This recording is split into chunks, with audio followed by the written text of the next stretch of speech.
Good afternoon, everyone. Welcome to Committee of the Whole for Tuesday, March 26th. Hopkins, Wallen, Kukutilakima, Glass, Squamish, Owameo. Welcome to the Squamish Nation Traditional Territory. Motion to adopt the agenda. Moved by Councillor Hooper, second by Councillor French. All those in favour? Opposed? Motion carries. Two staff reports on our agenda today. The first one, which I'm very much looking forward to, is designated off-leash areas. So I will turn it over to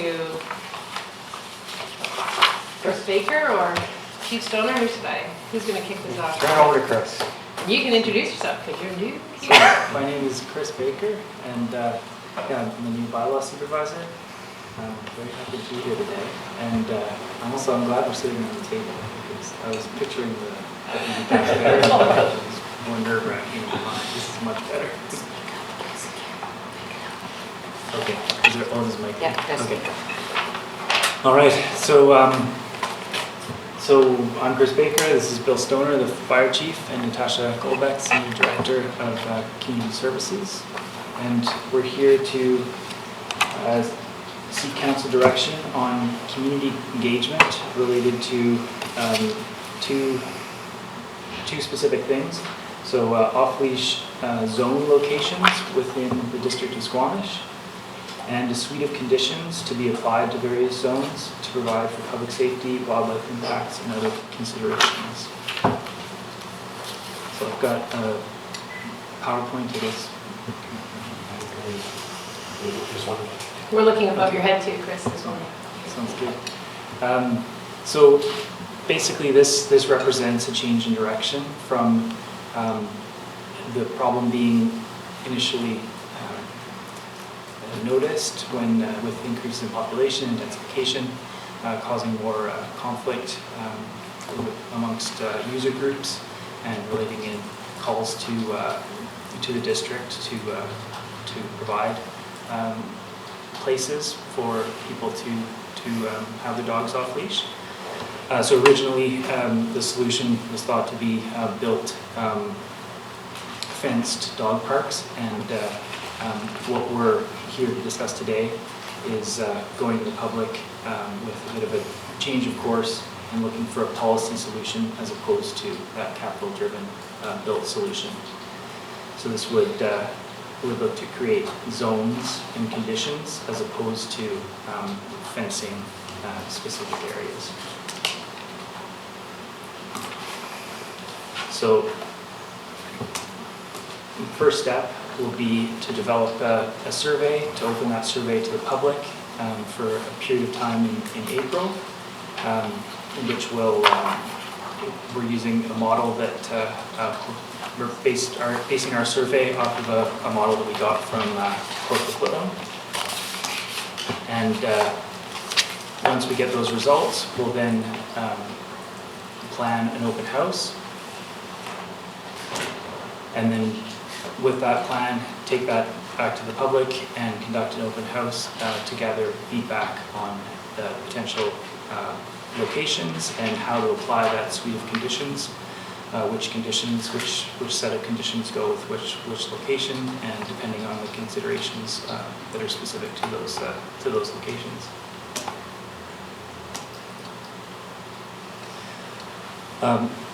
So the real opportunity that I see in this is any chance for us to, as bylaw and the district in general, to go to the public and to ask for feedback and to have that mandate from the community updated. We can put it into the new bylaw, and then it will make it a lot easier for us going forward to educate and enforce what that decision is. And hopefully that would provide for increased harmony between user groups, if everybody could better understand, and we could better convey which group can use which space and how and when. And then this would provide for the opportunity to better use, at the present way things are with the entire district, having the off-leash prohibition, and then 3 officers enforcing that prohibition. It if we were to create the zones and then have maybe some no-go zones, if there were wildlife concerns or more specific things, then we could direct patrols to those areas and be much more effective with the same size team. And then during this entire process, our end goal is to strike the right balance between the different priorities. So being able to provide for the use and having it aligned with public safety and wildlife considerations. And that's the reason why we'd like to go to the public and in order to refine that balance. And at this point, I'm happy to answer any questions, and if it's a question that I don't know the answer to because of my short time here, then potentially colleagues will help me out. Great, thank you. Council, questions? Councilor Hurford. Thank you. You mentioned this survey that would be sort of the first step in this. That was a model of Port. Yeah. And do we sort of the wording and like the structure of that? I think it always has potential to sort of lead one way or the other. And I'm curious what if we have a draft of what that would look like at this point, or if this is if we're before that, or maybe we should see how they did. Through the chair. Yeah, we're working on the draft right now, so we don't have a draft, but we're hoping to move fairly quickly on this. Like the other thing, this file seems to have we've been around for a while, so like at this point, we would like to have a fairly tight timeline so that we can get some action going. And so we're hoping to open that survey tentatively on the 7th of April and then have it open for 3 weeks. So we will have a draft fairly shortly. Any follow-up? Oh wait, we'll circle back around. I'm curious about what the questions are and whether that's just through direction or through input into that actual survey, but I'll see how it develops. Okay. Other questions? Councilor Penghill and Councilor Reid? Nice, confuse me. Anderson. So whether we do it with fencing or bylaw enforcement or signs or some combination, do we have a sense that in terms of just square kilometers, there's going to be, we anticipate a very small area of Squamish where off-leash dogs are allowed and the vast majority you have to be on leash, or maybe the reverse, or do we even have any sense of that at this point? Through the chair. I think with this option with zones as opposed to the fencing option, it opens us up to have much larger areas, and then the idea would be to distribute those areas so that basically thinking each neighborhood has an area that would be fairly accessible to them, so that we try and make it so that it's convenient for the largest part of the population possible. And so a lot of this, our thinking around this seems to be very community focused, but we have a large influx of people from Lower Mainland coming with their dogs and bikes and so on. So I'm just wondering about how we expect them to be aware of the rules, to follow the rules and that kind of thing. And are we sort of building something that might work great for our community if it was only our community, but what do we do about all these other dogs? So it's a great question. The best way would be signage, like indicating clearly when you're going along an area, once you pass into that leash optional area. So, and then on that signage have the conditions, whether that's times of day or whatever those conditions are. We could also have other sort of education, like ways to put the information out. Victoria has a nice pamphlet. Like pamphlets could definitely be an option to get information out, and lot of that, other than being on the ground and being able to give out information like as bylaw officers, a lot of that larger communications plan would go through the communications department, much more experience with those kind of issues than I have. Councillor Anderson. I wonder if the survey might highlight the 6 locations, or the present number of locations, to kind of prompt those neighborhoods to provide input. It's just as, that may already be your intention or where you're going, but for example, the Eagle Wind Park, I'm told, is not heavily utilized, and it's in an area where there's lots of demands for space there for other purposes. I can think of parking for one, but just the community there may have some alternate or some ideas. Will the survey perhaps list these areas or highlight neighborhoods so that people can be prompted to speak to what they know from their neighborhood? I think that is the intention. Yes, that there will be, it won't just be completely open. There will be some guidelines and then an opportunity to provide extra locations of, yeah. Councillor Stoner. I now have a clarifying point. Councillor Anderson's question. Those 6 areas that I think you're speaking to are in a staff brief from June 19, 2018. Are those still the proposed areas that we're bringing forward? Or is that, my understanding was that was kind of separate and those were potential areas for a fenced? Yeah. Those are certainly not off the table, but that's not, those areas were put forward under the sort of umbrella of a fenced, an area where you bring your dog, you take your dog off, and leash your dog runs around. This is what we're imagining this might turn into is sections of trail or dike or areas that you can go. We're a trail-oriented community, and we know that people take their dogs off leash in trails. And so being able to identify the areas where people already are taking their dogs for the activities that they already participate in, and what conditions mitigate the risk of that activity. So certainly the fencing parks is definitely a potential for the future, but these are some low capital investment options as well in addition to that. Right. It is committee of the whole, and we do have members of the public here, so if you want to speak, just put your hand up. I'm happy to invite you to the table. I have so much to say. Okay. I'm like, So you have to come to the table because okay, sure. we're filming this meeting and it is on microphone.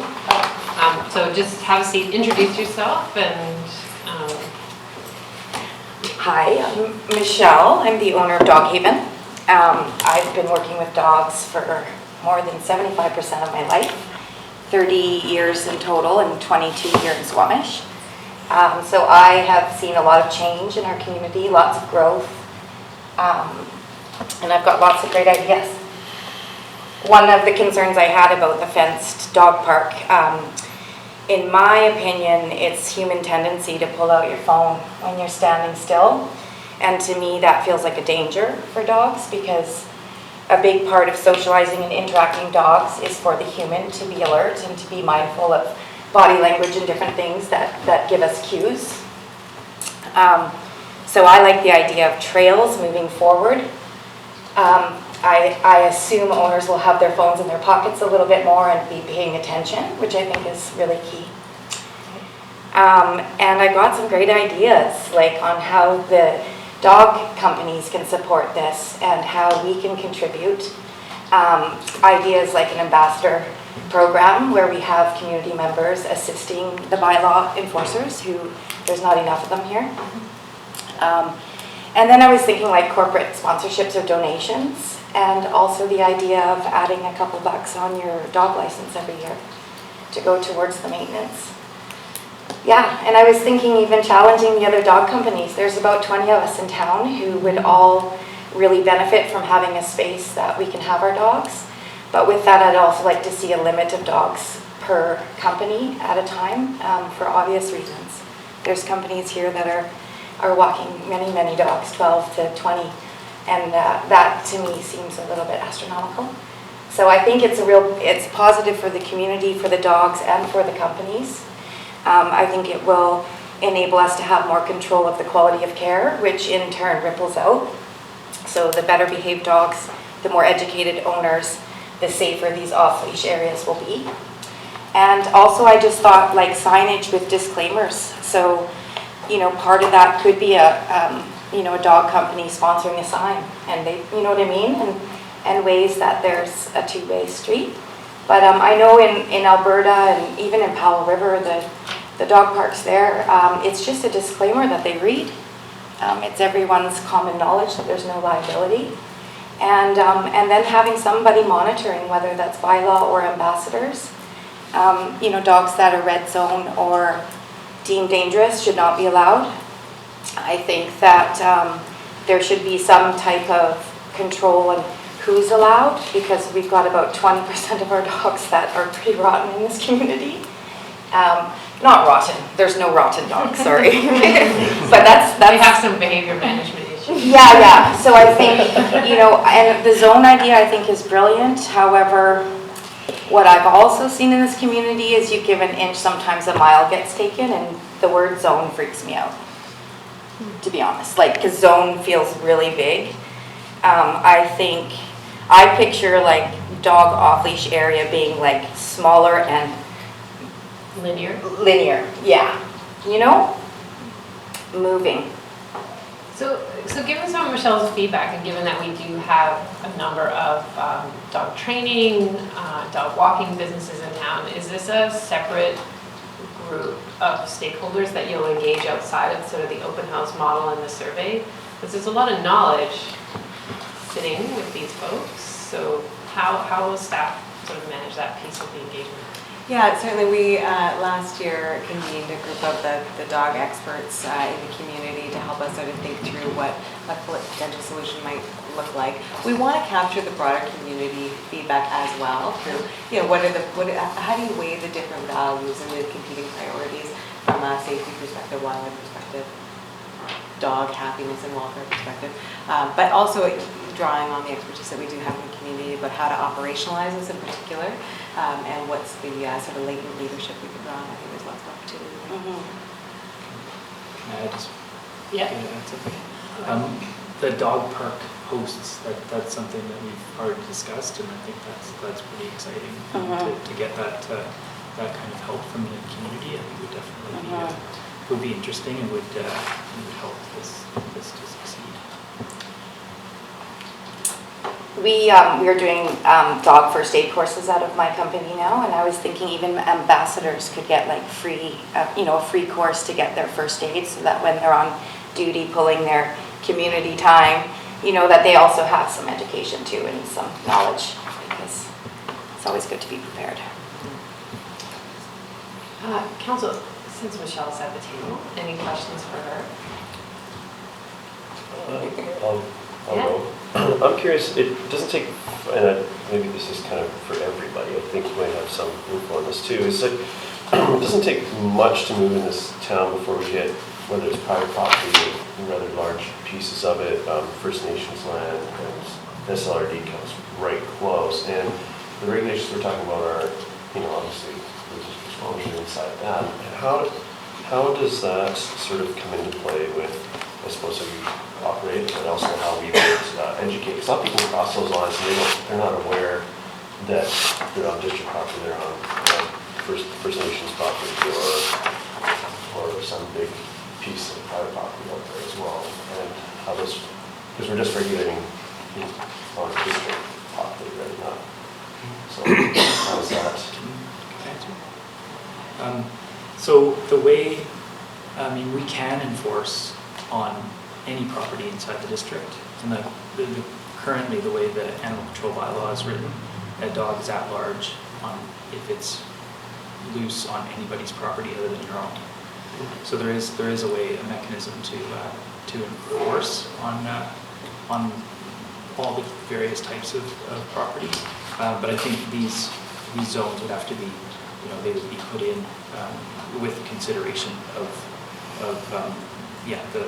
who owns the property. Is obviously we can put this on private property, or we have to consider the ownership of the property that we're considering. And have good signage. Yeah, lots of people know where they are. Councillor French and Councillor Payne. Michelle, I'd like to get your thoughts on the small existing dog parks that we have. So 3 examples that come to mind quickly for me are the one off of Tantalus. You can see it from Highway 99, fenced in area, looks kind of muddy most of the time. Glacier View, similar in size. Eagle Wind, I think these are all similar in size, very similar in structure and condition. Are those effective? Like, do they do anything for the dogs? In my opinion, it's like a ring of dog poop and pee, and I don't know how beneficial they are. The fencing is short, the area is small, and there's nothing for them to do. An idea of like some boardwalks or some sort of equipment perhaps could make it a little more exciting, because dogs like to chase and under and over. But from what I've seen at those parks, yeah, I don't know how beneficial they are, in my opinion. But then I think about the little dogs that maybe just need to have, you know, like maybe I'm thinking too much of the big, you know, the hybrids and the wolfies and, you know, all the Squamish dogs that we have. But maybe for smaller dogs it's beneficial, but definitely lacking in stimulation. Dogs need mental stimulation. Okay, so follow up. I've heard tales of those fenced areas becoming very busy, 10, 15 dogs at a time. And it can be dangerous for a small dog that's in there with Absolutely. Excitability. A really large breed. Yeah, excitability is the #1 cause of a dog fight. So excitement can turn really quickly. And with a smaller dog, bigger dog, and parents on their phone, to me it seems a little bit of a risk for the dogs, personally. It's the same with the playground footprint.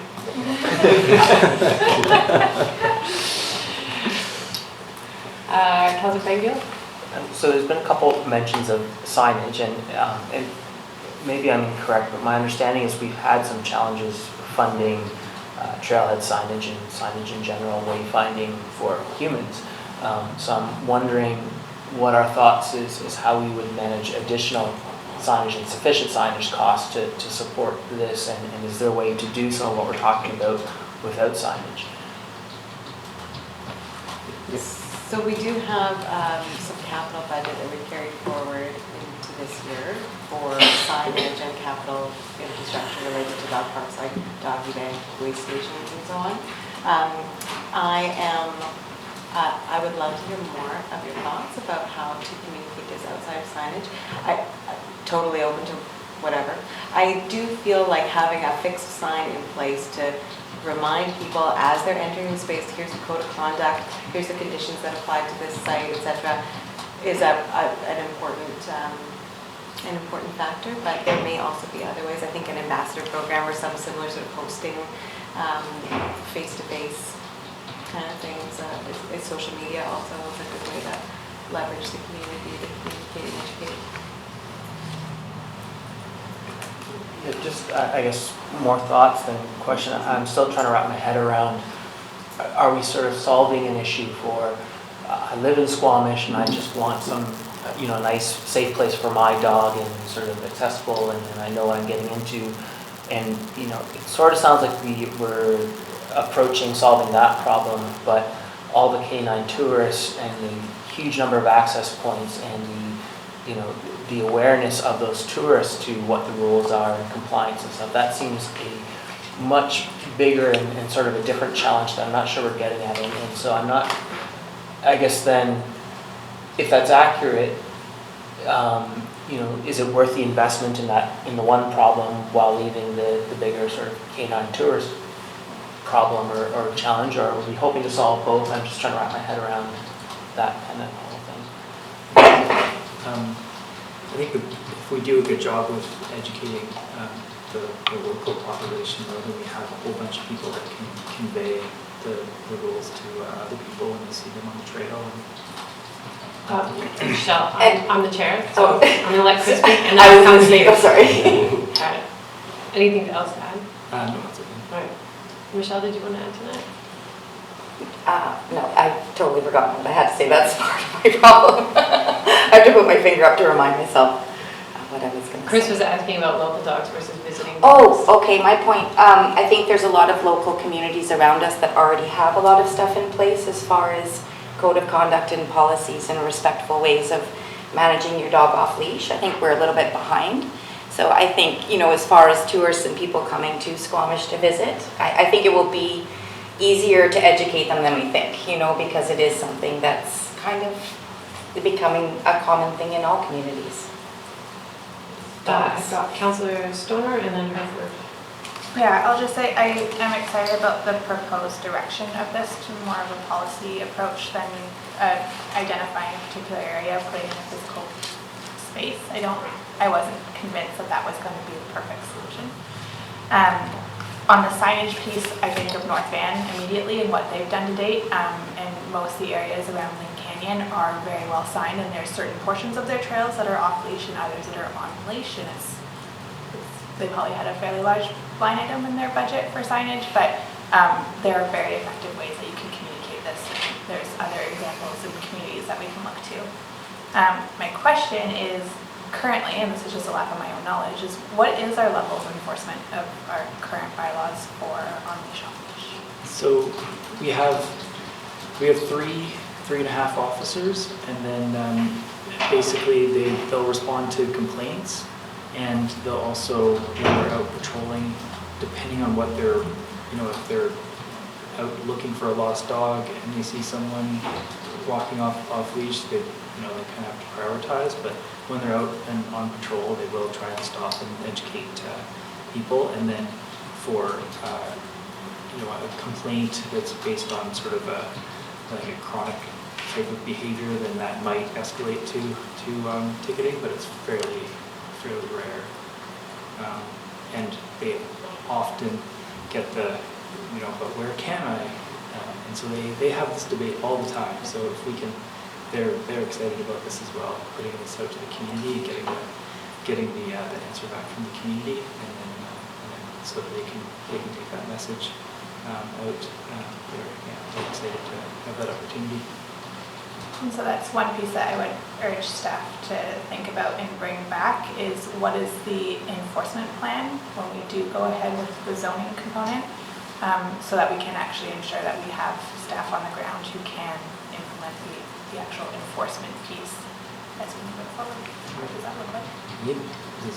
Do I comment to that? Yeah, we can comment.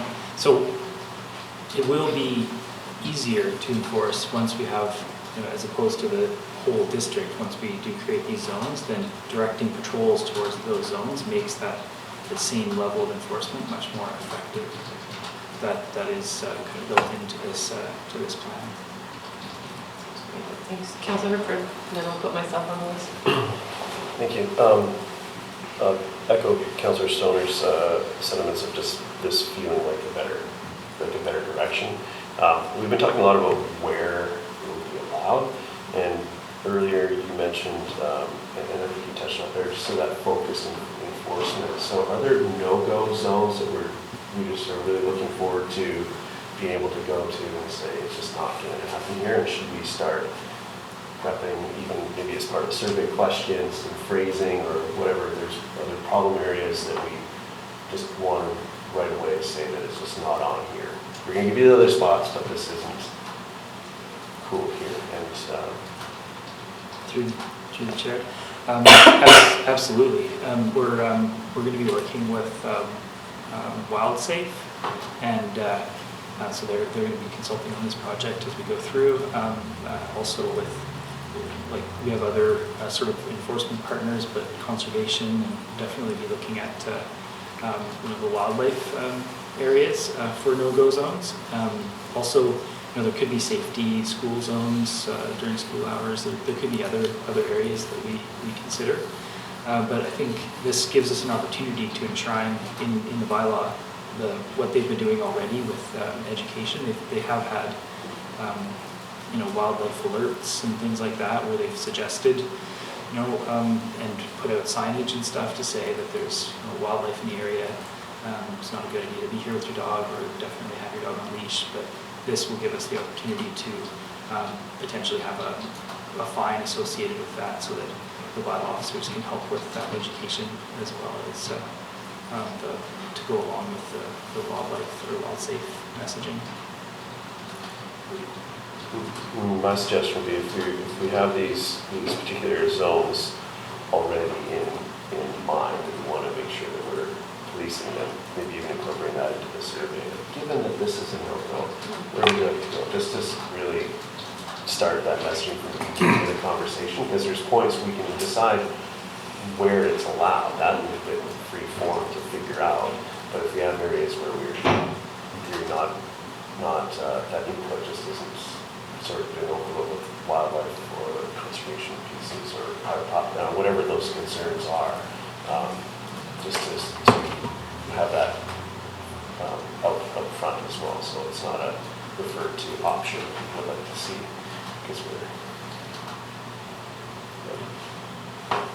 I saw your hand go up, Michelle. Wildlife. So I hike in the forest with dogs every day, and it's the big wildlife that we fear, or the ones that we never see. It's the birds, the salmon spawning channel, the estuary, where I think is really, really sensitive. Like anything on the ground, nesting on the ground is way more susceptible to any kind of danger than like the cougars and the bears and all of those things, because from what I've learned over all these years is when there are me and my dogs out, that these guys are smelling us and seeing us way before we see them, and they just they tend to veer off. But it's the like grouse, and it's the birds, and then all the salmon spawning channels are another thing, like with the dog poop that people don't always pick up. It's those things that I would think are a little bit more tender and sensitive to think about. So I have a couple of questions. It'll be interesting to see through the feedback whether people do appreciate some of the fenced dog parks or not. I mean, I get Michelle's feedback that they're not very stimulating right now.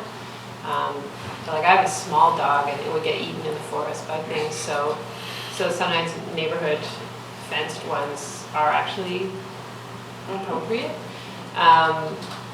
But would we do that on a sort of reactive basis? So I had a developer chat with me and they're putting in a dog park. And I thought, well, why would we say no to that? So is that still part of the plan? Like if we can take advantage of it, if it's being offered, can we still do that? I think, well, maybe it's actually better. Yeah, absolutely. And we do want to get a sense from the public engagement about what the appetite is for fenced areas and to what degree will that change people's behavior on, on trails and dikes and so on, and where are opportunities and under what conditions. And we certainly got some feedback from our stakeholders about what a good fenced area looks like. And so, yeah, well, if a developer wants to build us a fenced area, we'll be prepared. Okay. What is, and maybe, Michelle, you might want to weigh in on this one too, is should dogs earn the right to be off-leash? What's the standard of behavior that's okay for an off-leash dog versus one that jumps all over other people's dogs? So like if I get my dog to a point where he's got good recall and I can take him off leash, and someone else's dog jumps on him, well, technically, I guess I'm in the off-leash area, so I accept that my dog might get attacked. This is the tricky part. So maybe I'll go to Chief Bill. Chief Bill. Absolutely, one of the main things we're looking for when we go into engagement is what is a good dog? What are the expectations of the community of a dog off leash? Things that we would be looking for, hypothetically, would be recall. If you call for your dog and your dog's nowhere to be seen, maybe that's not. But a large part of why we're going to the community is to see what their expectations for behavior on the trails are. So I don't know that we know that answer yet, but we are looking for that. Right, Michelle? I would definitely recommend to help our community deal with unruly dogs out there is really to educate the humans, because in my opinion, there's no bad dog. And so educating the humans, I don't know if that's a hub that's connected to the website of the District of Squamish or a half-an-hour radio show on Mountain FM something, even a cartoon, you know, where we can educate the humans, because I can't tell you how many humans I've met where they're like, they're not even breathing, they're anxious, and they're asking me why their dog is anxious, you know, and I just want to give them a mirror and say, this is why, you know what I mean? So for me, I really believe the humans need more education on what a good dog is, and for sure, a recall has to be 100%. And I've met dogs that are 2 and don't have recall, and it's really, really unbelievable. So another thing that we can do, as we're going to be going to the public, but there are, with the other communities around us that have already made this move, they've got, usually it's called care and control language in their, so there's either on leash and then care and control is kind of the next level. So that set of criteria is, we have a bunch of different versions of it to look in other people's bylaws to try and strike the right tone. I certainly agree that we've got some no-go areas in town, so I'll be interested to see what those are when they float to surface. And the other thing too, and I think about, you know, Councillor Pettengill asking about how other town people know the rules, that we could do it through signage. But like, we have an app for our garbage collection pickup, so you know whether it's Organics Day or Garbage Day. We have Trail Forks, which is for mountain bikers and runners. Like, someone must have a dog. Like, why couldn't we app? Just put it on an app. Come to town, walk your dog Squamish app, and put it on there. Right now, when you look up Squamish, they have this on Google about the top dog-friendly spots in Squamish, and I read through it. You've got Eaglewood Park, Rome, Ray Peters, and Nexon Beach. And then every single one, it says, it's not actually officially off-leash, but this is where people go. Oh. So it's funny to see that there's already something being said out there about what we have to offer. But it would be fantastic if it was a little bit more. Through the chair, just coming back to Councillor Pettengill's point about how do we educate the other town people, and I think largely, if we do a great job of educating the in-town people, responsible dog owners are receptive to what they see on the trails. If I'm from out of town and I go to a new town and the 3rd person or 4th person I pass has their dog on a leash, my dog goes on a leash. I'm kidding, the community vibe. And so if we do a great job of educating the people who live here, here's where my dog's off leash. If I'm walking my dog elsewhere, I put my dog on a trail. Hopefully we'll be able to get through the outside community just by creating a culture within the community. It's not going to be perfect, but certainly I think we'll be better than what we have now by far.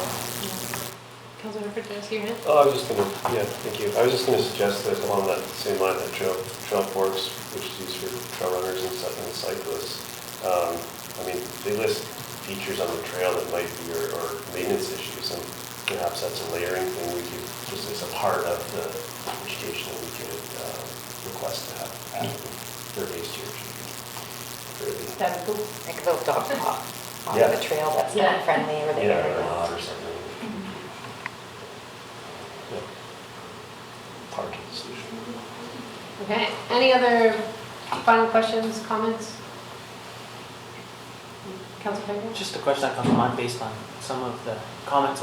Do we have just sort of a blanket rule already? Like, if your dog bites another dog, maybe not, I assume there's rules already if it bites a person, but if one dog bites another dog, do we have any rules or policies around that right now? So at the present moment, we have the ability to deem a dog dangerous, and that can involve like an attack on another dog. But another update that we could consider with updating the animal control bylaw is other communities have different levels. So they'll have an aggressive level, which could be more related to the dog-on-dog aggression. So a dog could be deemed aggressive, which is not at the point where we consider that it could kill a dog or a person or seriously injure them. So we have that other level, and then that could be one of the conditions that that these zones would exclude a dog that's been deemed aggressive or deemed dangerous. Or we could have, looking at what other places are doing, some other levels there. And then another thing that's part of that is once a dog is deemed dangerous, it's deemed dangerous forever. These other levels, they can have sort of a road back. So with some training or other options, so it's a little bit, yeah, a little bit of an update sort of thing. Michelle? I was just going to say, on just a dog ownership level, there's this universal way of dealing with incidents that I've witnessed over all these years. And, you know, if two dogs are playing and excited and it turns into a fight and someone gets hurt, it's kind of a 50-50 thing, you know, where the dog owner that actually bit that other dog should pay half that vet bill or should offer to. I see it happen, you know, where people do come together and be like, wow, that was kind of a terrible situation, let's split that up.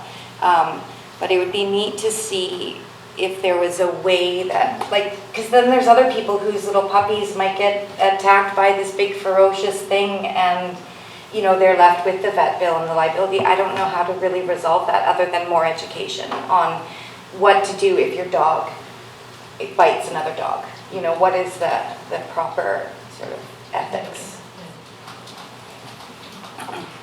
And the dangerous dog being deemed for life dangerous, that's a tough one. Because sometimes it's situational, environmental, as opposed to like to the bone aggressive, and when they're deemed dangerous, they're on a muzzle for life, right? And that is not going to better the behavior of the dog. It's actually going to cause mental health issues. So you'd be in favor of a more stepped? I think stepped is good, and having the opportunity to prove that there has been some rehabilitation or some growth on the dog's part or the human's part. Yeah. Good. Thank you. We'll look forward to the results of the survey and next steps. Thanks very much. Can I go now? Are you done? Did you I've got dogs. I've got 40 dogs. Oh, Oh, yeah. I gotta go to. Yes, we're done for this discussion. Okay, thank you. Yeah, I'd love to talk to you some more. Yeah. Is it impolite for me to go? No, we're done with this Okay. conversation. Not at all. I'm leaving. Okay. Really me too. I don't know the Yeah, rules, right. but thank you for giving Thanks me for a coming, moment to Michelle. speak. Yeah, Appreciate the input. Yeah, and we'll talk. Tonight, 'cause I got some great ideas. Thank you. Okay. I need to probably go to Gary. Okay, so let's take a 5-minute recess while we get the people in the room that we need. Then you can have it. Okay, we're back in committee of the whole. People in the room. I got so excited about the dog conversation, I actually forgot that we needed a motion on the table. So, someone needs to move that council endorse the animal control bylaw amendment community engagement plan, moved by Councillor French, seconded by Councillor Herford. All those in favor? So this motion carries. All right, now we've quickly done it. We're good. Next off is the committee structure discussion. So I will kick this off because it's a conversation I had with staff coming on the strategic plan. And basically, I did ask staff to look at how we use both our Tuesdays in the month, 1st and 3rd being our regular business meetings, and 2nd and 4th generally for committee of the whole. And seeing if there's a better way to use our time on those days, a more effective or efficient way to use our time that makes sense both for our senior staff who sit in on these meetings as well as helping staff who prepare reports. So staff have looked at that, and then also coming out of the strategic plan, what are possible ways that we engage the community as we achieve our strategic plan goals. So that's the other thing that staff have been looking at as well. And so I hope they have handouts. You've got the handouts in blue. All right, so I'll turn it over to Ms. Arthur and Mr. Buxton. For sure. Thank you, Mayor Elliott. I'm Robin Arthur, General Manager of Corporate Services, and we've got G.Buxton, who's the General Manager of Community Planning and Infrastructure. But really, it's a whole core leadership team thing because we all are involved in putting the agendas together with the Mayor and getting information. So Natasha Bolbeck and Linda Glende as well. So maybe I'll just play to council, this isn't written in stone. No. This is for discussion Yeah. today, it's for input, it's just our best attempt at presenting something at this point. That's right. And So please provide your feedback. Thank you for that clarity, because that's exactly right. What we're proposing here, you'll see things have draft on them. It's sort of how we envision moving forward as we try to get to a goal, fingers crossed, at the end of the term of, maybe meeting only 2 days a week as opposed to 4 days a week and so many nights and this kind of thing, adding some real structure and clarity and on the types of business that comes into council's chamber. So as a reminder to our orientation, there's several different types of meetings that are held coming out of a council decision as to what kind of meeting to have. And there's a little memo and it describes the various, oh no, that's committees, sorry. We have regular business meetings, we have special business meetings, we have committees of the whole meetings. So a regular business meeting is where council makes decisions and takes care of the business of the district. And a special meeting is one that's held not on a regular business meeting night. It's maybe an off Tuesday because the regular meetings are the first and third Tuesday of the month. A special might be required to have a public hearing off-site. It might be required because we need to adopt a bylaw in time or make a decision that's time sensitive. As well, there's committees of the whole, and the committee of the whole meetings are, done, let's see, more discussional in nature. I'm going to get into that a little bit more later in the presentation, as well as standing committee, as staff advisory, select committees, boards and commissions. So we're going to get into that a little bit. So the meeting schedule, there's also, as I said, regular business meetings are held the first and third Tuesday in a month, and therefore council to do the business of the municipality, and those dates are established through the procedure bylaw. So they're set in stone, and council is required to have a motion in order to cancel those meetings. So for example, at the first meeting, inaugural meeting, or then in December of any year thereafter, you will set the calendar for the coming year, and that's where these meetings are canceled, your August meetings, if something's on Christmas, cancel those. And then committee of the whole are held as necessary. Now you'll see that's the big 11 by 17 piece of paper. There's a little rough outline of what we're going to be proposing for the monthly calendar in front of you.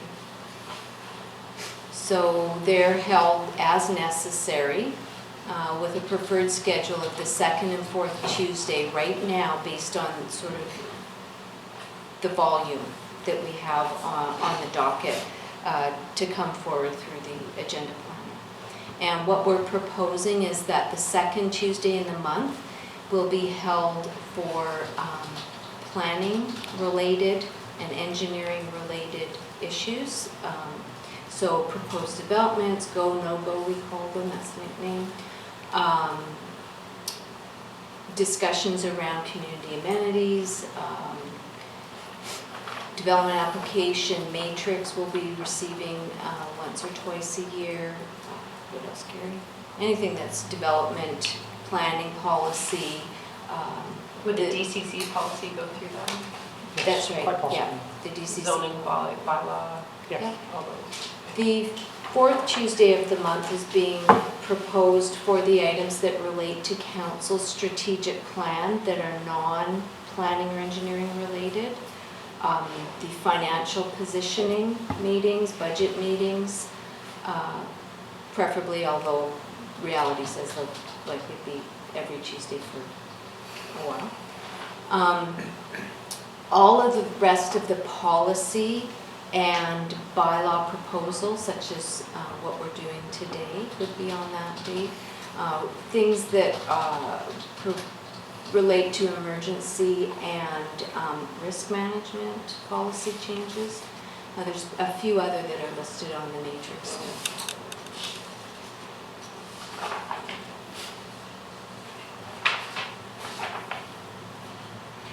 So right now, if we continue with the meeting schedule, there are a couple of select committees, and that is Public Art and Smoke Bluffs, and they're held on a Wednesday and a Thursday. In the month, yeah. And then we don't currently have any standing committees. Now, so we've developed a terms of reference for Committee of the Whole, and this is to provide some clarity about the types of items that come to Committee of the Whole. There have been situations in the past where we've had sales pitches, for lack of a better word, at Committee of the Whole, and we're trying to keep what needs to come to council coming to council, and what needs to stay with staff to stay with staff. So the terms of reference for the Committee of the Whole outline what the mandate, the purpose of the committee might be, and of course this is draft, it's got draft all over it, and it's subject to, if council would like to hear other things, we're fine with that, but the purpose is discussional and direction prior to decision at business meetings, things related to council's strategic plan and priority projects, financial planning,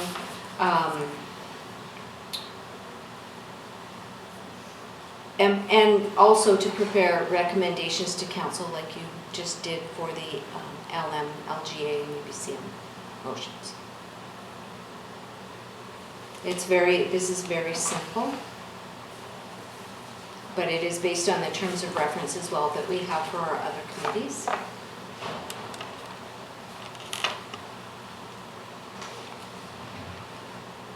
Councilor French? With this being draft terms of reference for the Committee of the Whole, that indicates to me that there is no existing terms of reference for the Committee of the Whole, or is there? There's not. It's what's in the procedure bylaw and the community charter, but this it's very, very wide open. Anything the council wants to discuss. And this gives a little bit of guidance as well as with the schedule matrix, how we go about scheduling what's being discussed. Any other questions at this point? Councilor Anderson? Yes, the Smoke Bluff Park Advisory Committee and the Public Art Committee are referred to as select committees. And according to this sheet here and your introduction, they're not intended to be ongoing. That's right. Of course, the Smoke Bluff Park Committee has the background of a bylaw. Is that the distinction? Is that the... A related question is, if we were to consider, for example, a Trails Advisory Committee, that would also be a select committee. Would it have similar structure, status as a Smoke Bluff Park Committee, potentially? That would be up to council to decide. Yeah. So, select committees are established by council to serve at the will of council. Normally with a specific identified function and an end to once that's done. If the matter is ongoing in nature, council can keep that mandate going. It is unusual for a select committee to be established through a bylaw. And that was very purpose-driven. The council of the day wanted to give some security and some surety to the purpose of the committee in developing the Smoke Bluff Park Management Plan. They did not want another council to come in down the road and not reappoint as the terms transitioned. So with the establishment of the bylaw, it would mean that the new council would have to repeal the bylaw. So, and really that could only be done once the mandate of the committee had been complete. Thank you. Okay, so that brings up, I've skipped over some of my slides here. So the select committee, as I had said, has a clear timeline target, not typically ongoing, subject to legislative meeting notice provisions in the charter, and it can be known by different names such as a task force or an advisory group. A standing committee of council is usually issues-based, has an end date, and is appointed by the mayor, and it serves at the pleasure of the mayor. So on a standing committee, half of the members have to be council members if you're appointing outside people, but you don't need to appoint outside people. So if you had 3 outside people, you'd have to have 3 councillors, but you don't have to. A staff advisory committee is a lot more nimble in getting to a solution or a recommendation to council on a matter. And a staff advisory committee is typically, we would go out for applications, we would receive them as staff, a group or a body of people would get together and make the appointments. And they're not, a staff advisory can go a lot faster because you're not subject to the same notice provisions and minute-taking rules as a council committee. So the OCP staff advisory was a good example of that. So, it was a group of people who got together frequently to get to the meat of the matter on the engagement for the OCP, and they were done. Councillor Peggle? Am I correct in committee of the whole, standing committee, and select committee are all sort of recognized legislatively, but staff advisory committee is, it's not a sort of legislatively official thing? Exactly, exactly. Additionally, there's commissions and boards, and those are legislatively recognized as well. And commission is a really complicated group. We haven't had, we used to have a Parks and Recreation Commission, but they were disbanded because it is, they're onerous to manage, and they're quasi-independent. They're usually given a budget to manage. Half of a commission must be council, and you have to develop very strict rules for them to follow. As well, then there's also boards, and boards are usually a requirement in another legislation, like a library board of variance would be. And it's not a requirement that a council member has to be on a board. Council will, if they're district appointed boards, council will appoint the board, and they may choose to have a council member representing their visions on the board as well.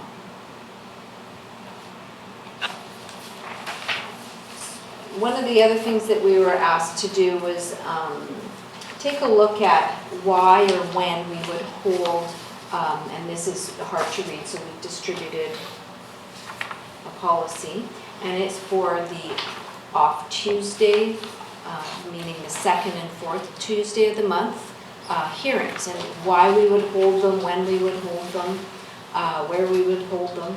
And what this is if we have planning-related hearings, so a temporary use permit, a public hearing, or a development variance permit hearing, if we have multiple hearings, or if we have a hearing that we know is going to be over 30 to 60 minutes in a business meeting, in a sense hijack the business meeting so that the remainder of the business is taking place at 9 or 10 o'clock at night, we will hold these meetings or get approval from the mayor to hold them on the 2nd or 4th Tuesday in the evening at a district-owned facility, or a facility that can accommodate the volume of people that we're expecting to attend those hearings, because it's kind of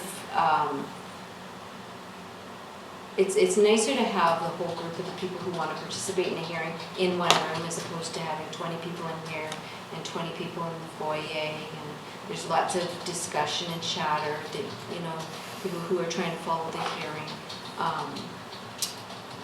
you know, get distracted from. So we'll move to the 55 or the Eagle Eye Theater or the auditorium, depending on the size and the nature. Often, our agenda planner will be bulking up with development variance hearings and public hearing, and we know that, you know, we've got 5 of them coming up. They're going to take up to 2 hours or more. It's nicer for the public if we have it in a larger venue on an off Tuesday, because they're all scheduled for 6 o'clock and everybody shows up at 6 o'clock. So there's a draft policy here, and if we'll bring it forward to a regular meeting if council's in agreement with it.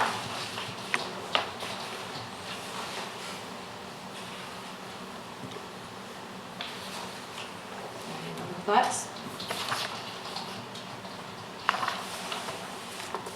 Councilor Payne? So a couple just initial reactions. I guess I'd be inclined, or maybe it's better to ask why we wouldn't consider going this way of just trying to bundle as much as we can on Tuesday 1 and 3 and use week 2 and 4 as necessary for overflow, and like you say, for public hearings and stuff, maybe it makes sense, but in general, just target the week 1 and 3.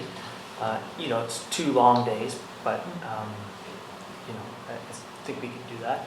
So that's the one comment. The other one is just, I see ex officio, council members as ex officio on staff advisory committees.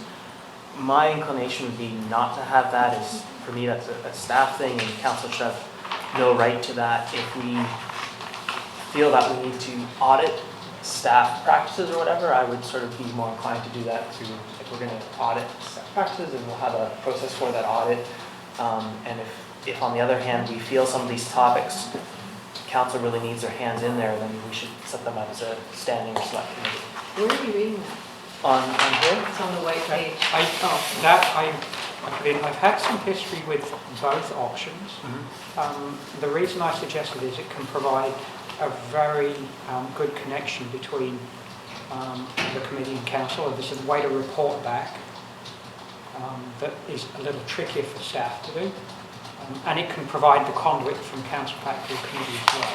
I wouldn't want to see 3 councillors, but 1 or 2 would, and that's how it worked on the, Robin would want to see 4 there. But we did have 2 members, I think the mayor. Myself and the mayor were on the Citizens Advisory Committee. So it can, I realise your apprehension, particularly if it's a long-standing committee and that councillor can get entrenched in that committee and then it sort of becomes their position. That can be problematic, but if they're more short-term, having that connection both from council to the committee and backwards can be productive. And just to be clear, it's not to audit staff at all. When Patty and I sat on the staff advisory committee, it was really to help communicate the political lens to the engagement group. The staff were the ones directing and managing the engagement piece, but there was always a political lens and council's strategic plan, and it was helpful for Patty and I. Most of the time, we didn't actually speak very much. We really listened and just provided context when we were able and could do that to the committee. But it was also very helpful to take that feedback back into the council meetings, that we heard the discussion and why the committee had chosen to go in a certain direction or not. We could communicate that to our council colleagues, as Gary said, in a way that is a little bit easier than for the staff to do. So I found it really useful, and we didn't have a vote, so we did not participate in any voting when they were making decisions about which way to go. But it was helpful to have the conduit. And to add to that is probably, I think staff are astute enough to know when to ask to have a council member sit as ex officio and when not to. Kate has a lot of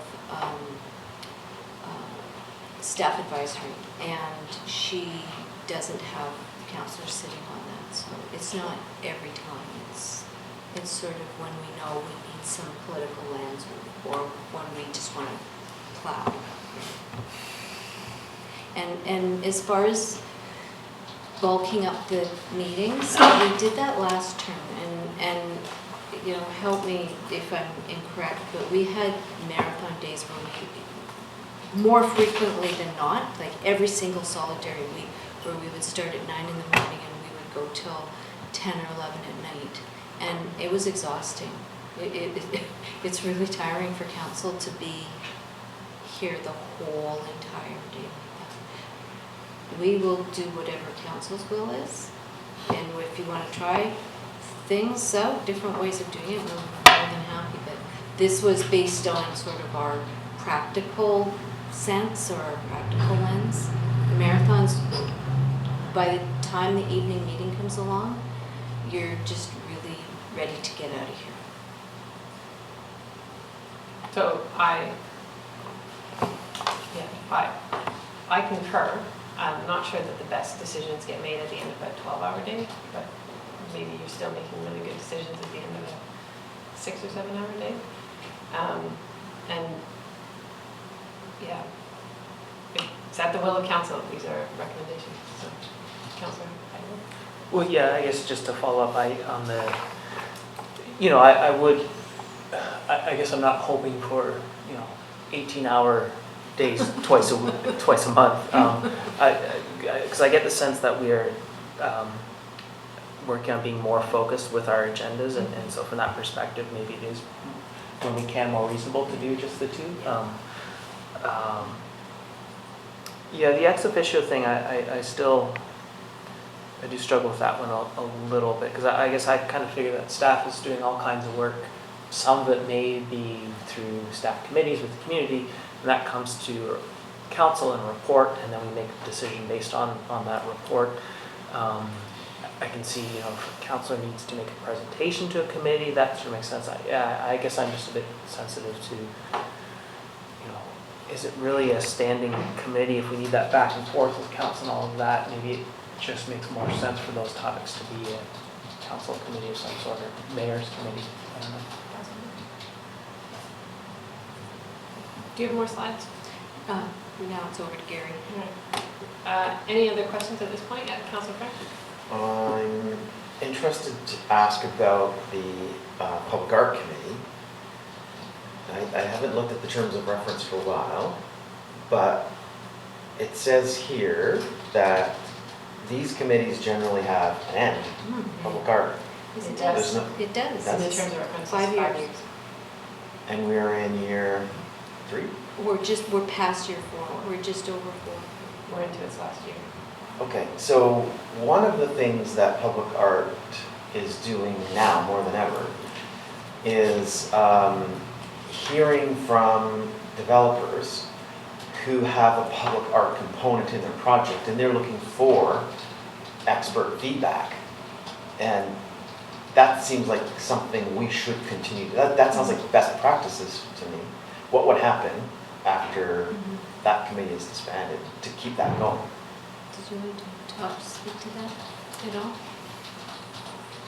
I think that's a good question. I don't have an answer for it. I think part of what will come out of the Arts and Culture Strategy will be some recommendations about how to best utilize the Public Art Committee. We're going to have the right people in the room, including members of the Public Art Committee, for having those kinds of conversations, and we can think about what's the optimal use of their time and expertise. And that has to be done at some point in this year, because the terms of reference says this will be revisited after 5 years. So it's definitely up for conversation this year, but not for this conversation today. Okay. Good, thank you. Yeah, Councilor Hurd. Thank you. In week 2 and 4, I like splitting it out, the concept of splitting it out. That, with time-sensitive things, I'm curious that pushes it out 1 month, so there will be some cross. There just be some, this is where we're trying to get to, we leave the flexibility and the pulse moving forward, if this needs to be discussed at the first available option. And I'm not sure how in the background of setting up these our agendas already, how much of that is is already happening? Because I know that there's, much discussion on how we get to top of what we're talking about today. So these are just guidelines, and it wouldn't interfere with your ability to set the agenda. So what is set in stone is in the procedure book. Right. What is it, the will of council, is what's sort of being proposed. Agendas are established through the chair, so the chair sets down. So if there's something that comes up and we don't want to wait a month, there is some flexibility through the chair to schedule in there that they've been accommodated as the window of time on the first and third weeks, or if there is something so outrageously time sensitive and it's a planning item, but it's the fourth week of the month, I'm sure that can be accommodated. Which is probably a good opportunity to say that you all will be chairing committee of the whole. I will not be. Mhm. So the plan is that the acting mayor will chair committee of the whole in the month that they're the acting mayor. I will chair special business meetings and regular business meetings unless I'm absent. So in fact, the month that you're acting mayor, you will have input on agenda planning. So you will be invited to that meeting so that you can see what is coming up on the agenda planning.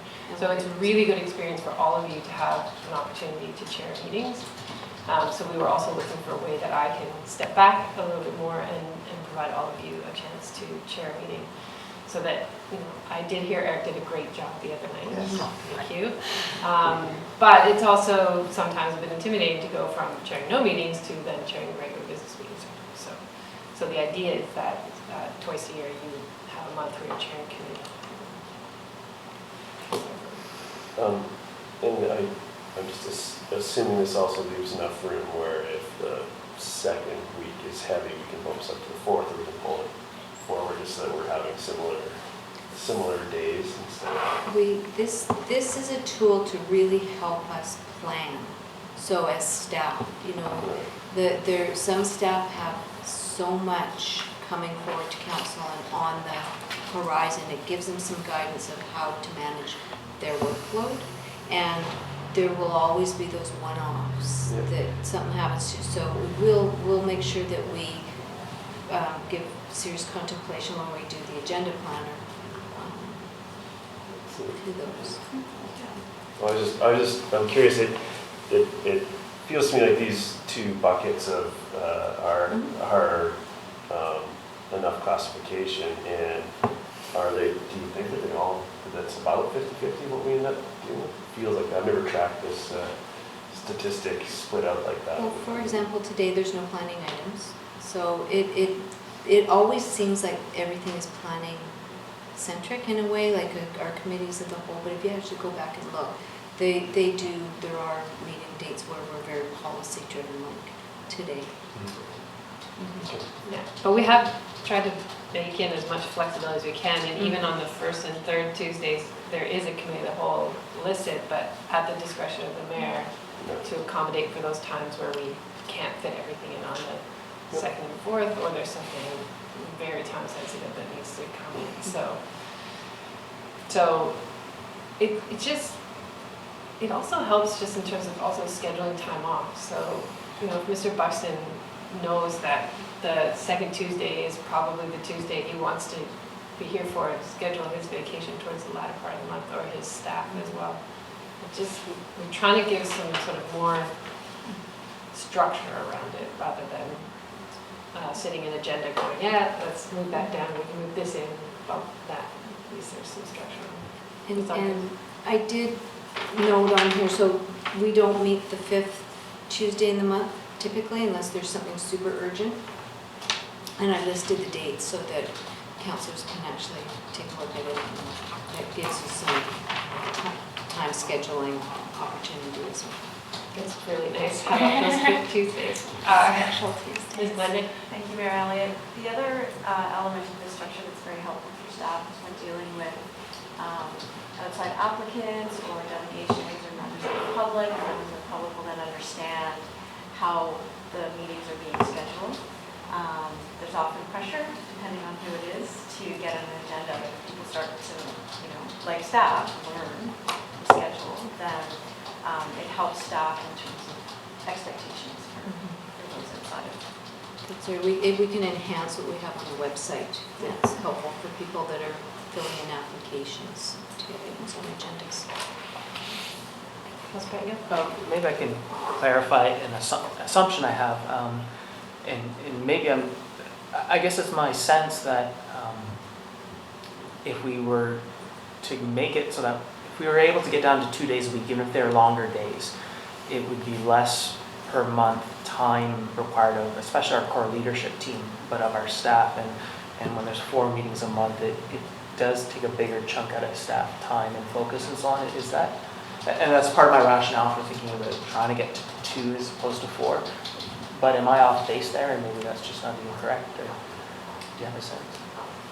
Mayor Elliott, in terms of time in the room, if it's spread out over 4 or consolidated into 2 at the same time, then that's not really as positively impactful. That said, because of our report writing process, consolidating it into 2 would definitely reduce. There'd be more time in between for not having to read reports. But it's kind of 6 of 1 because then they stack up. So I don't think, the difference for staff is if it's 9 in the morning till 9 at night every Tuesday, which for a while last term that was happening. And that's total burnout for council and staff, and a full day every week where staff are not working. First and third Tuesday, if there's no committee of whole, staff get a whole Tuesday of work. And in terms of the core leadership team, you make a great point there, and I have been talking to Mayor Elliott about releasing the general managers from council meetings when they don't have a specific item related to them. So again, we don't have a core leadership team in here every Tuesday. That answers your question. Councillor Anderson? The top part of this scheme looks quite familiar to me, really. It doesn't depart too much from the last 2 terms of council under Mayor Kirkham and Mayor Heinzman. I wonder, though, about the standing committees, when and if they evolve. The last experience with standing committees that comes to mind for me was under Mayor Kirkham. There was a standing committee on transit and a standing committee on economic development. They met during the day. They did not include citizen members. My question is, how or have you allowed for standing committee scheduling in that top part of the schema that you have there? We would typically put them on the same days as the committees of the whole and schedule them in.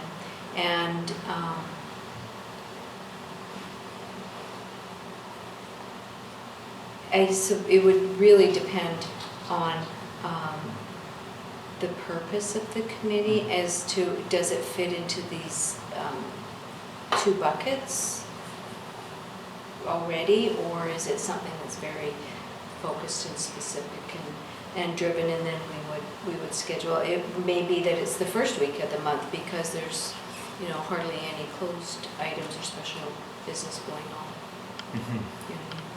They meet from 3 to 4:30 or something.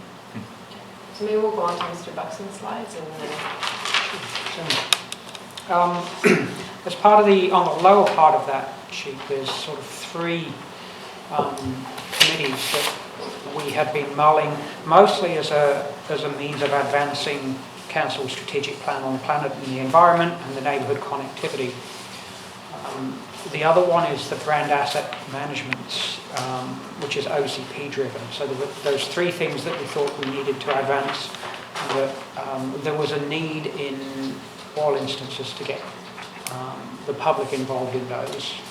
Either they have information that we need, or the implementation is going to require community activity. So our preference for the staff committees is, because they're very fleet and very easy to operate as quick to call meetings. The administrative overhead is very light. We don't have to have the AV on. We don't have to do the notification in advance. We don't have to have the formalised minutes. They can be quite informal meeting notes. It's just a lot easier to move business through those mechanisms than it is through this sort of format in a more formal committee. These are the genesis of terms of reference for those three committees. We've advanced one a little further, and that's the public gathering space utilisation, so under neighbourhood connectivity. We thought about a two-phase approach to this, the first one being this year and into next year, which is really about user experience, getting some information, and this is where it's very heavy on public engagement and getting feedback from how do people use these places, what's working, what isn't working, what could you do. So it's very site-specific. The second one is, the second phase is, I went the wrong way, is consultant resourced, and it's really a design guideline response. It's aspatial. It will be beyond a specific site or specific time. It will provide guidance to us for public space design guidelines into the future. Much in the way that we have design guidelines for other development, this would be combined with, if we go through, with the first phase. So the public gathering space user experience is really around assembling the committee, and there's really two key first parts. Is the data collection tool, how we're going to collect the data, and design that with the committee. So those would be the two critical elements. You can that's relatively easy to do. Relatively with a higher level. I may regret saying that, but we can then spend some time with that instrument and that data collection tool out in the community. So if it takes 3, 4, 5, 6 months for that information to come in, and that's probably useful to get seasonal information on this park, it gets used for this, in the summer, in the winter it doesn't, for these reasons. We can collect that input, collate it, sort it, and review it. Our hope initially is that that collection tool can be online, so that the input comes in and it doesn't have to then be sorted and collated manually or retyped. It comes in and it can be sort of automatically set and sorted. Once we've got that, we would then move into sort of the design principles, public space design principles. So we bring in that first information and review general public space design principles. They're out there. A lot of cities have them for their public spaces. Here we can engage the ADP. They have a specific set of skills in this regard.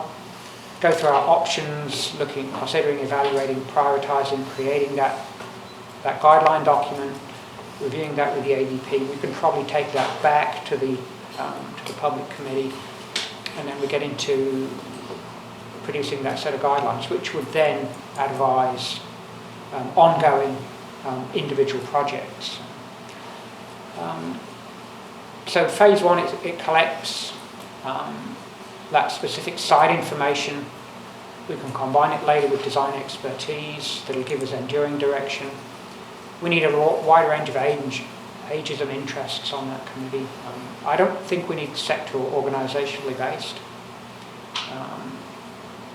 Online data tool, coded responses for simplicity of data handling. And I'd focus on outdoor public facilities and public spaces, parks, plazas. It can be streets. I think the indoor, we can do that in certain instances, but that might be best left to an engagement program for when that particular facility is up for design. That's open for debate. So that's the thinking that we've got on that one particular committee. We haven't advanced the thinking on the other two committees anywhere near as far as we have on this one. So I'm open to suggestions, ideas. We're right, we're wrong, we can do something different. But for all these committees that you have listed here, the three of them, are they all anticipated to be staff advisory? Yes.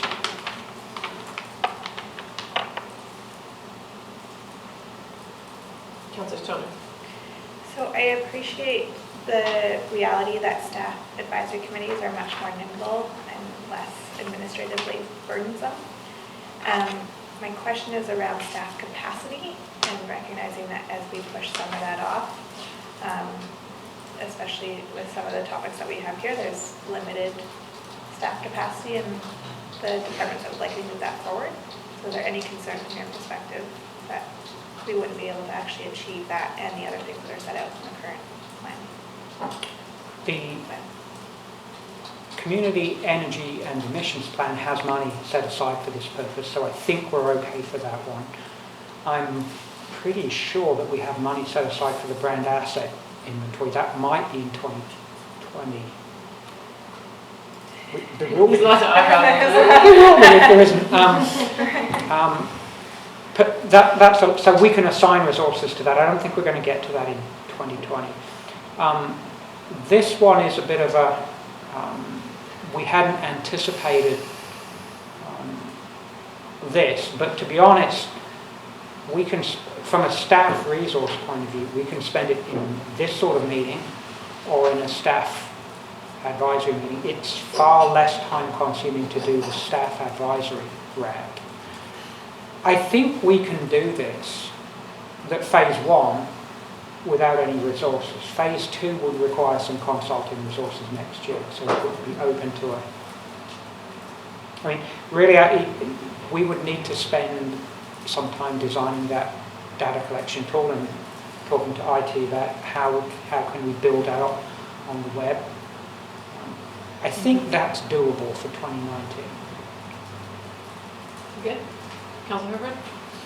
Thank you. I'm just wondering about when we bring in the consultant with this one, so we give them the data that they need as we design the tools. Or especially it's all consulting. Is it pre-consulting, or we can move it a bit and then pass it off to them? Are they involved at the beginning, or do we have a fairly solid idea of what they're going to require to take that through phase 2? Yeah, I think that would be someone in the role of an architect, urban designer, or landscape architect that would engage it, and they'd know where to go look at other communities. They can do the data collection relatively quickly. They speak the language that the ADP professionals speak, so they would be able to relatively quickly amass that information, distill it down, bring it back through the ADP. So it's a landscape architect. It's probably $20,000, $30,000, $40,000, depending on how much we want to do in-house and out-of-house. But we know what they like. We feel we have a good understanding of what they're going to want to see from us when they take over. So we can design the user experience information collection piece to get them what they need then. Good point. Yes, the output from phase 2 is a design guideline document that will guide the architects that we hire, the landscape, the park planners that we hire. Yeah. And then it would bring in both what we've heard from phase 1 and the... Let's make sure we're asking the right questions in phase 1, so when we pass in phase 2 over to the consultant, they have what they need. So I just wasn't sure how those two things were. Good question. Yeah, we need to design that carefully. Thank you, Councilor Anderson. Yes, although it's not a feature item in the strategic plan, it is referenced in a footnote because it is an ongoing initiative, and that is the Marine Action Strategy, and are implementing we've got a whole series of short-term, within 2-year recommendations there. Have you given some thought, I'm curious, as to design a consultation process in a similar fashion for that? Maybe that would presumably involve a staff advisory committee or committees. I'm not sure. We have some funds set aside this year to advance the discussion on what SMC should become. Excuse me, Marine Action Strategy. Yeah, but that's probably the best place to land that sort of information would be with whatever that committee becomes, because it's the same area of interest, the same physical area. So I would suggest the best place to land that is whatever we want to create out of SMC. All right, there's good overlap there. Thanks. I guess my question is always the difference between having a legislative committee versus a staff advisory committee, and the transparency and the openness to the public and accountability to the public for just being interested in the data collected and also the discussion that happened. I mean, staff advisory committees aren't closed to the public, but they're not open to the public in the same way that they're not, so that the times aren't published and they're not streamed live. So where is that sort of openness or accountability if we just go with staff advisory committees? You're right, it's not as transparent. We could, bring back to a formal meeting sort of an update on the status that would have a written, might not be a full-on report, but we could, after the selection of the committee is made, maybe we report back and update council on maybe it's just a memo in the staff update section on a regular business meeting, and we do it every, because we're probably not going to get up and running till June or later. June? Part of the response there might be how we feed back the output from phase one back into the community. Certainly, I haven't mentioned that, but there'd certainly be pushing that back out to community, pushing it back out through the committee, and probably having a period of time in which there's an ability for the community to comment on that. Yeah. What is your experience? Sort of thing. And this is a bit of a work in progress, but certainly how we get phase one back out to the community and phase two back out to the community for their review and comment is something that needs some work. Right, and then for the others, given that there's not budget for the brand asset inventory, I don't think this year, and then for the GHG community energy emissions plan, we're to figure that out by the end of this year, so that committee probably doesn't go live till next year, I'm imagining. But we may strike it be this able year. to pull that together sort of Q3, Q4. So do we have to decide today whether that's a select committee or a staff advisory committee? No, we don't think we need to decide on any of these today. Councillor Pegler? So if I can think out loud for a couple minutes, just listening to the discussion and thinking, a couple things come to mind. If we're concerned about transparency and openness, but we still want some of the agility that comes and the staff, empowerment that comes with the staff committees, maybe the way to tackle that is with a council policy around public engagement and what just generally public engagement levels we require. And so that, from a policy perspective, without saying how you do that, so it could be done with staff committees and or open houses and or whatever, but there's still that expectation of engagement. The other thing, Mr. Buxton, when you ask about feedback regarding these, I guess the question I have is, I wonder if we've been clear enough in our strategic plan in terms of what it is that we're really asking for, because theoretically, if that's clear enough, then it should be clear,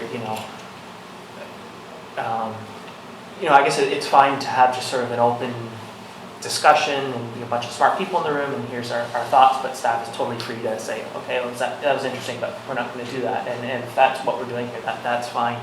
But if this is more, I guess what I'm wondering is, are we in effect saying we can use a bit more clarity around our expectations on the public spaces and what we want there? And is this sort of clarifying the committee, potential committee jobs, is that a way to really get a better understanding of what we're asking for with that strategic objective? Sorry, I guess I'm unclear. Maybe, so if we were to develop a tighter terms of reference that maybe mapped out, Don't stab Gary.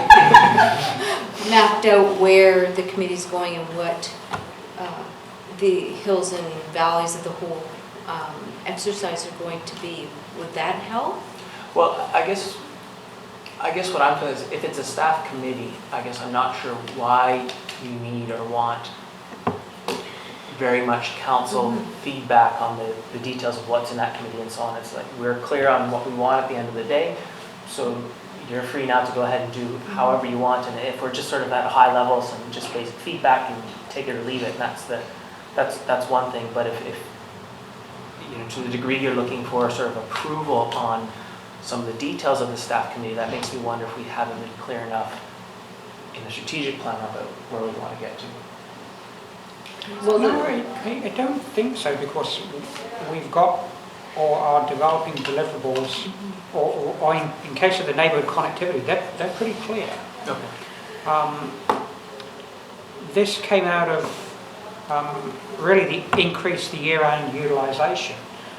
And part of the thinking there is, well, wouldn't it be useful to know how people currently utilise spaces, to know how we might better do that? So this is really coming out of that one element of that neighbourhood connectivity. The other three, we're pretty crystal clear on where those are, and it's 5 parks. It's 3 shovel-ready facilities. That's crystal clear for us. This one was an opportunity that we saw to undertake some engagement that would help us do that better. And the intent is, sometimes we want to make sure we're asking the right questions. Because if we're asking the wrong questions, we're off track from the very start. But if you generally think this is a reasonable way of going about that, then we'll take it, we'll run with it, we'll report back to you. And we need to develop a slightly better terms of reference, like what's the output, timelines, critical path, stuff like that. This was sort of the genesis of an idea.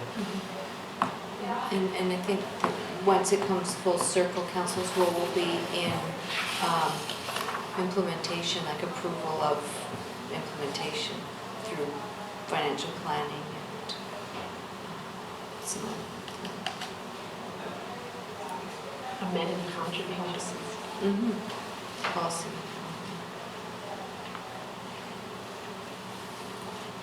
Any other questions, council? Councilor Arnold? Thank you. On this public outing space utilization, there was the part about focusing inside and outside, or whether just on our outside spaces or incorporating our inside spaces.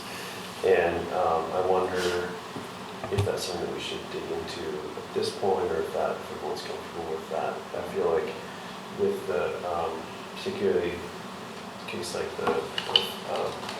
some of the challenges that have been at the 55 comes to mind, that we may want to look at from as many angles as we can, so we can put in a solution that's. So our early discussions were that this would exclude Brennan Park altogether, completely exclude, but that everything else is on the table.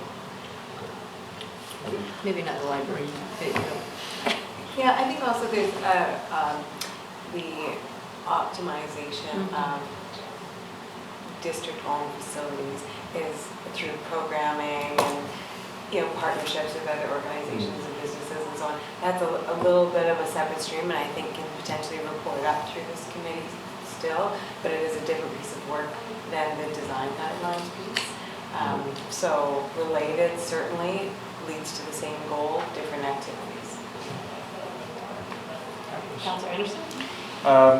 Brennan Park has come up. What then would be the status of the Adventure Center and Adventure Center planning with respect to this? I hope the Adventure Center's in. Right. Yes, it certainly could be. I say it wasn't a no facilities, just public spaces. So if there are those sorts of the 55 or the Adventure Centre, those are certainly possible. The other reason to sort of split it between facilities and spaces, let's say, was that the spaces answer is probably a design response. It's probably a physical design response. The facility one is probably programmatic.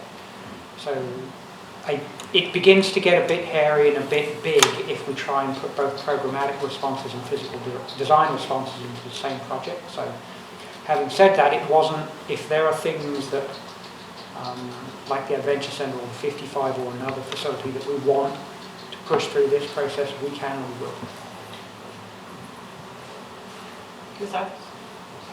You were going to go with it. Oh, that's good. So the other thing that just twigged me too is as we've been developing the real estate facilities strategy master plan and looking at, there's a gap, there's a hole because we don't know what it is as far as the community hubs piece goes, and that is going to, this outcome will fill that gap in, and it will help with our long-term planning for those community hubs as well. And that's one of the things that we're thinking is going to be an outcome. Yeah, it's interesting. So I suppose as the terms of reference gets built out, I think we should consider some of these facilities, because it's not just what happens on the inside, it's also the approach to these facilities. And do people not go there at night because it's not well lit? Would people go there at night if the opening hours were longer? Why don't people stay afterwards? There's no seating outside.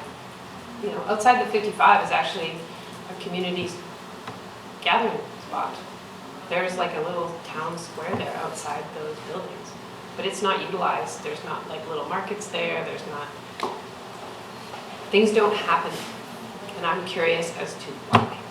Because there is a neighborhood there, quite a highly dense neighborhood, but they don't treat that as their hub. And so I think this public gathering space has to think about moving from the public realm into programmatic space and what's happening on the outside as well.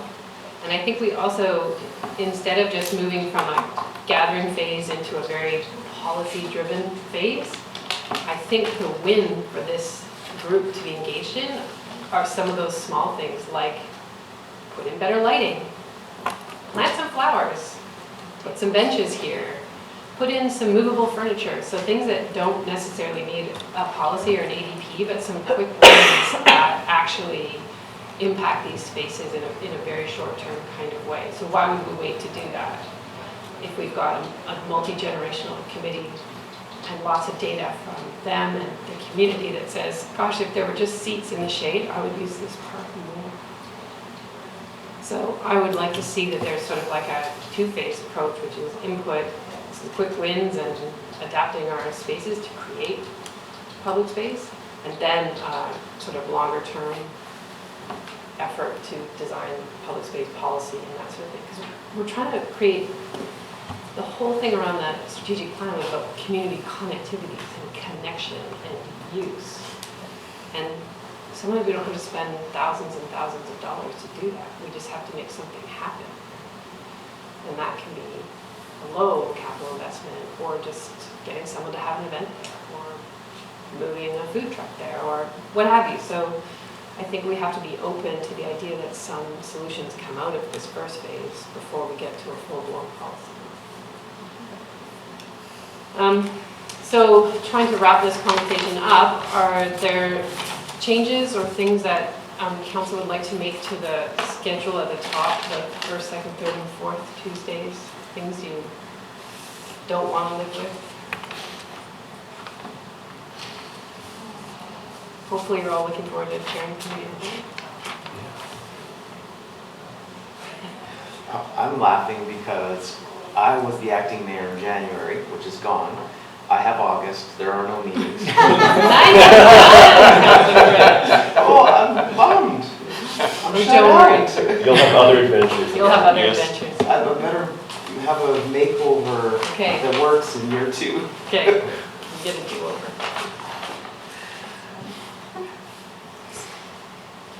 So that's fine. And then the policy and the terms of reference, if council's okay with that, then maybe a recommendation to council that council approve them and staff implement them. Council, are you ready to see these come back to regular business meetings?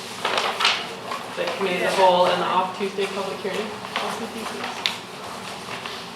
Okay, someone want to move that? moved by Councillor Stoner and seconded by Councillor Herford that the off-Tuesday public hearing policy and the terms of reference for council committee of the whole come back from the regular business meeting. All those in favor? Opposed, motion carries. And then how do we want to proceed on the committees?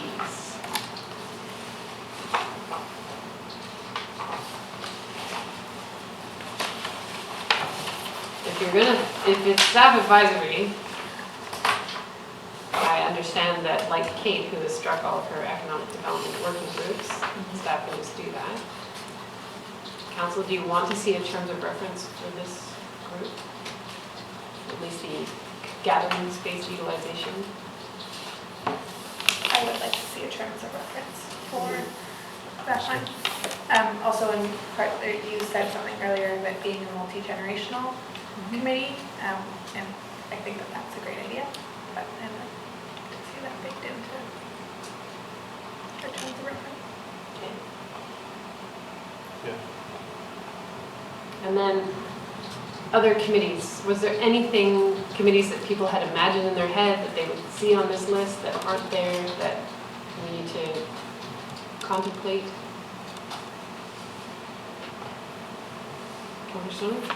So it's not a new one, but with the GHG one, and the Community Energy and Emissions Plan, I think waiting until we have the greenhouse gas emissions piece of research done and bring somebody in and doing that before we strike a committee is important. I'm not sure if we need to strike a committee before we actually do the research piece. Correct, yeah. We have that same understanding. Okay.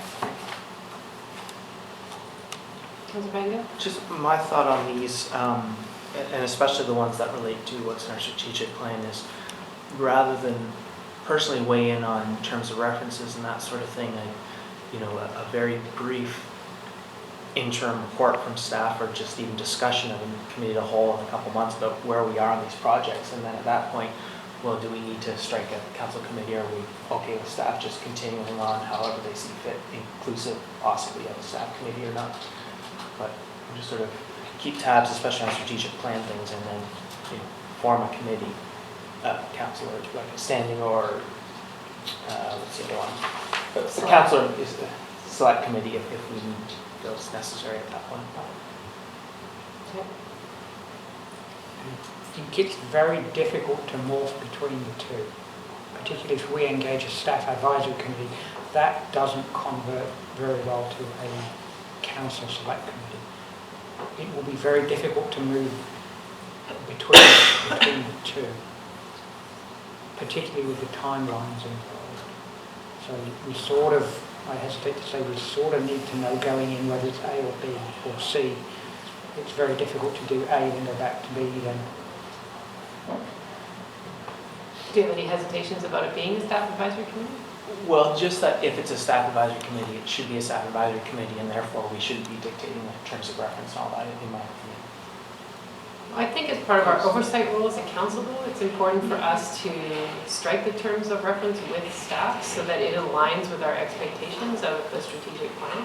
I think that's incumbent upon us to just make sure that, that one sentence line in the strategic plan is reflected in the terms of reference that come back to us, and then we move on.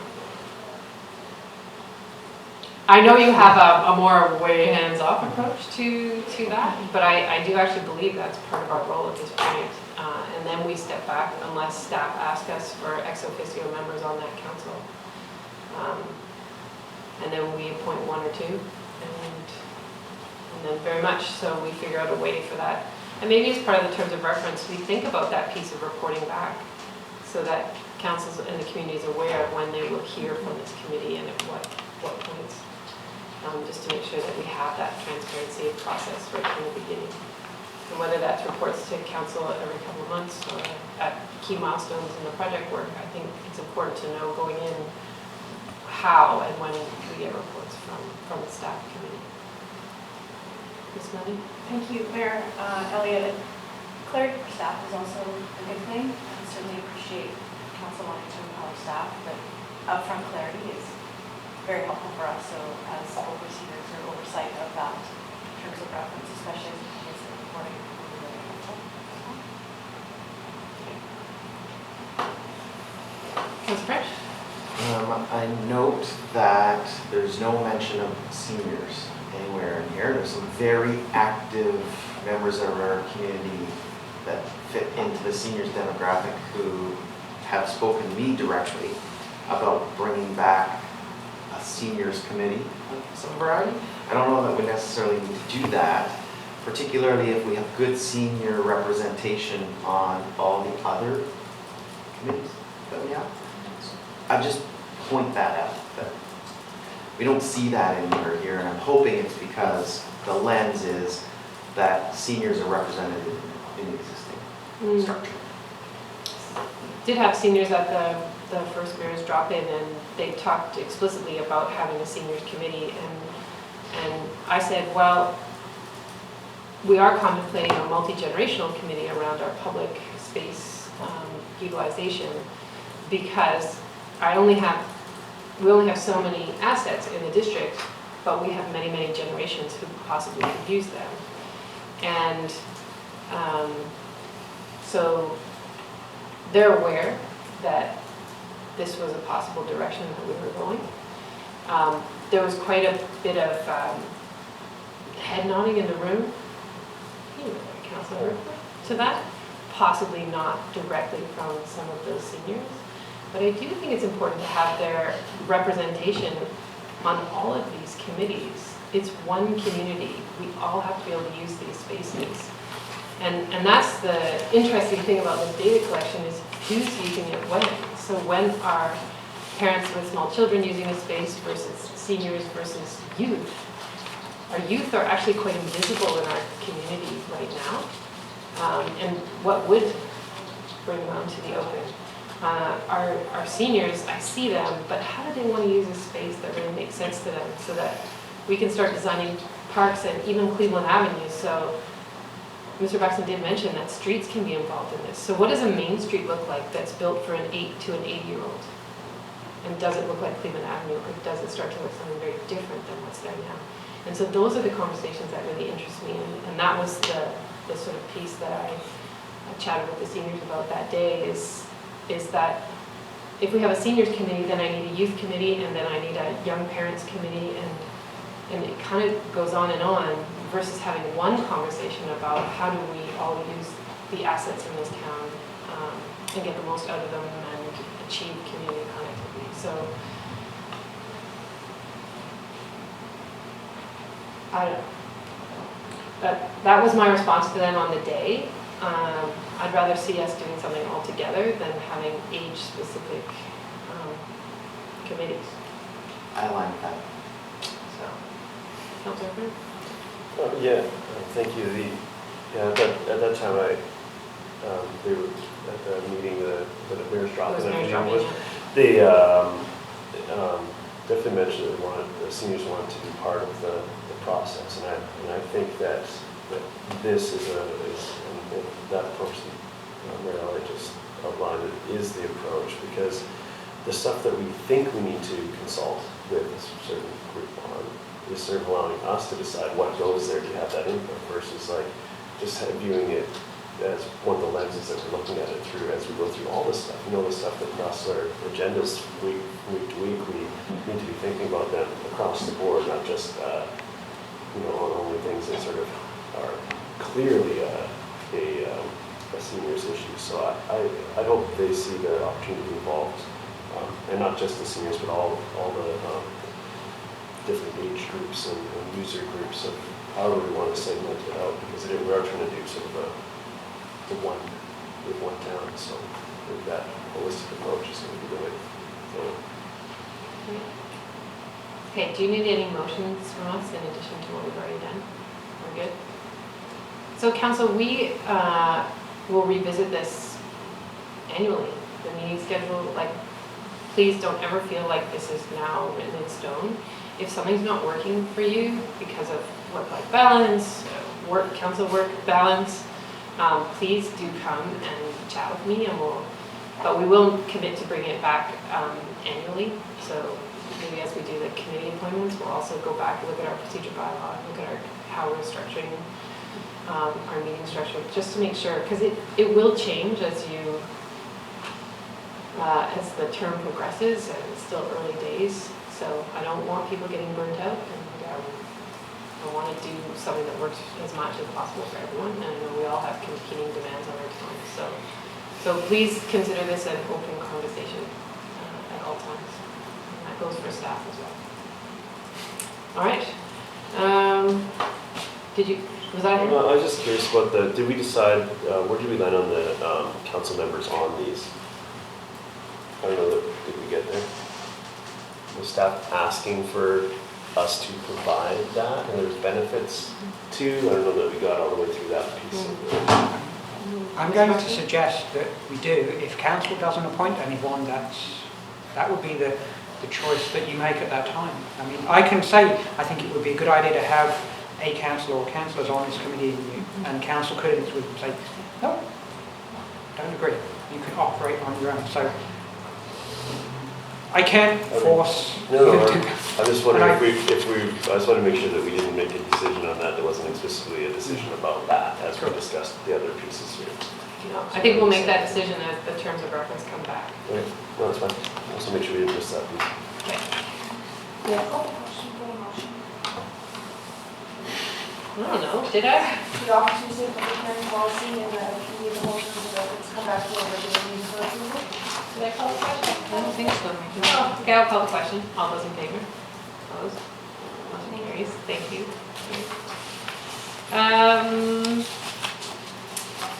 Motion turning. Moved by Councilor Hurd, seconded by Councilor Anderson. All in favor? Opposed? Motion carries. Thank you.